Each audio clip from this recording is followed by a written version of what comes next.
En 1996, cuando las autoridades detuvieron al entonces jefe del Golfo, Juan García Ábrego, y lo enviaron al país vecino, el liderazgo de la organización recayó en dos hombres, Osiel Cárdenas Guillén y Salvador Gómez Herrera. Osiel, quien fue mecánico automotriz y también trabajó como madrina o informante de la Judicial Federal, era hábil para usar la ley en contra de los rivales del negocio. Para ese momento, Osiel Cárdenas era la primer fuente de ingresos de la agrupación tamaulipeca. Por otro lado, el Chava Gómez estaba a cargo de mantener el control de los corredores del negocio, pero en todo momento, Osiel pensaba que Salvador pedía dinero con demasiada frecuencia. Le llamaba y le decía: «Oye, Osiel, necesito que me mandes $50,000.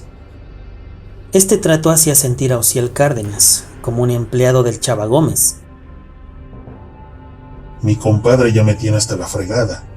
Me exige, como si él no pudiera generar sus ingresos», decía molesto Osiel. El hombre que contrató Osiel para bajar a su compadre fue un ex elemento del GAFE, Arturo Guzmán de Sena, quien con el paso del tiempo conformó el Grupo de la Letra, el principal brazo de la Organización del Golfo. En ese momento, inmediatamente se corrió la voz de que estaban contratando soldados. Los métodos de reclutamiento eran osados e incluía interceptar frecuencias del ejército para informar a los enlistados sobre los beneficios de cambiar de bando.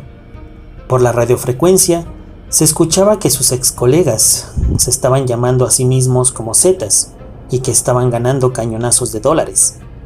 Un ejemplo claro de los reclutas era Jesús Enrique Rejón Aguilar, conocido como el Z7 o el Mamito.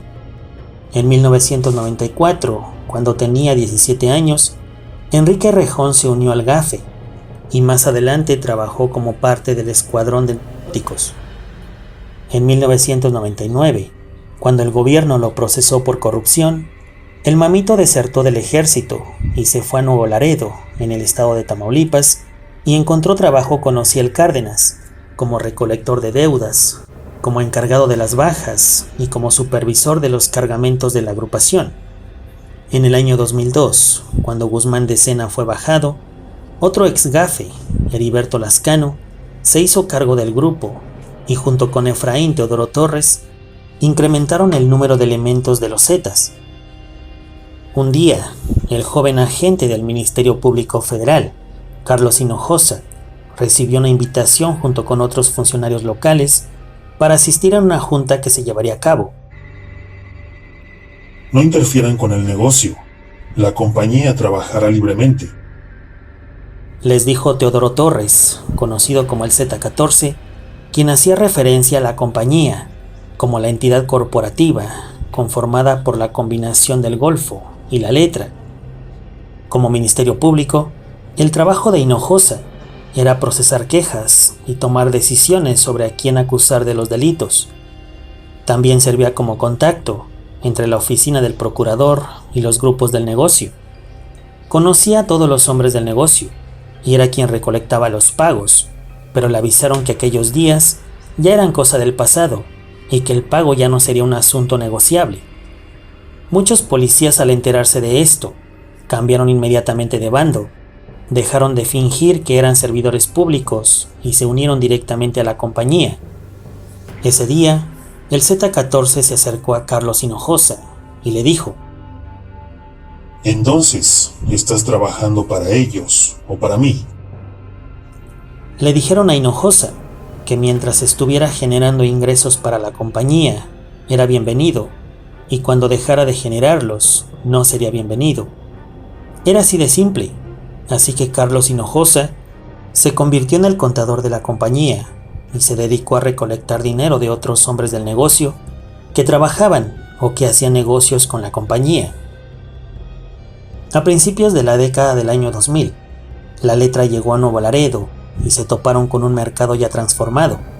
Las viejas familias de hombres del negocio habían cedido el lugar a grupos más grandes. Los grupos se originaban con familias, pero incluían a reclutas de comunidades locales. Conforme fue aumentando el negocio, estos grupos fueron repartiéndose en Nuevo Laredo y distribuían las ganancias de su sistema de impuestos. Con el tiempo los grupos se enfrentaron a una decisión. Podían trabajar bajo el mando de la letra y pagar el impuesto a la compañía, o podían ser borrados del mapa. El líder del grupo de los Chachos se negó a ceder su territorio. El segundo grupo, la pandilla Flores Soto, que tenía como líder al Meme Flores, era el hombre que le compraba coches y equipos a un muchacho llamado Gabriel Carmona. El Meme se convirtió con el tiempo en el embajador de los Zetas en Nuevo Laredo, encargado de proporcionar coches y equipos, así como de hacer todo lo que le pidieron los del Golfo. El tercer grupo eran los Texas, que incluía a dos hombres en ascenso en el bajo mundo de la frontera, los hermanos Treviño Morales, Omar y Miguel Ángel. Pero el jefe de los Texas no quiso cooperar con la letra, así que el grupo de los Zetas se acercó con Miguel Ángel para que pusiera a sus jefes. Miguel Ángel Treviño Morales era uno de 13 hijos y creció en un barrio de clase trabajadora de Nuevo Laredo, donde hacía trabajos de vez en cuando para la gente rica de la localidad, mientras que su padre administraba ranchos. A los Treviño Morales nunca les faltó la comida. A todos les enseñaron a cazar, y de adolescente, Miguel Ángel aprendió las actividades del negocio, gracias a su hermano mayor. Él viajaba mucho a Dallas y dominó ese tramo de autopista, de 650 kilómetros. Sin embargo, después de una persecución, en el año de 1993, las autoridades arrestaron a Miguel Ángel Treviño, quien entonces tenía 19 años. Pagó una multa de $672 por intentar fugarse, pero cuando arrestaron a su hermano mayor y cuando lo sentenciaron a 20 años de cautiverio, Miguel Ángel tuvo un giro completo en su vida. Miguel se tatuó la frase "Hecho en México" en la nuca y una cobra que bajaba por su antebrazo. Regresó inmediatamente a Nuevo Laredo y trabajó como policía, dándole información a los Texas, y luego se unió al grupo su hermano Omar. Miguel Ángel controlaba una zona conocida como Hidalgo, un punto crucial para los movimientos de mercancía, en la sección norcentral de Nuevo Laredo, al este de las vías del tren que cruzan el río, suben por el lado oeste de Laredo y pasan por una escuela. A finales de la década de 1990 y principios del año 2000, ni Miguel ni Omar Treviño eran conocidos más allá de su pequeño rincón del bajo mundo de Nuevo Laredo, pero eso estaba a punto de cambiar. Aunque no fue un integrante del GAFE y de la Sedena, Miguel Ángel tuvo que mostrar su lealtad y valor, y para establecer su posición dentro de los Zetas, Miguel bajó a su jefe de los Texas e hizo lo mismo con sus cercanos. Miguel Ángel y Omar Treviño Morales fueron dos de los primeros elementos de otras bandas que se unieron a la última letra cuando llegaron a Nuevo Laredo para adueñarse del territorio. Con el paso del tiempo, Miguel ascendió en las filas de los Zetas a través de su control férreo en Nuevo Laredo,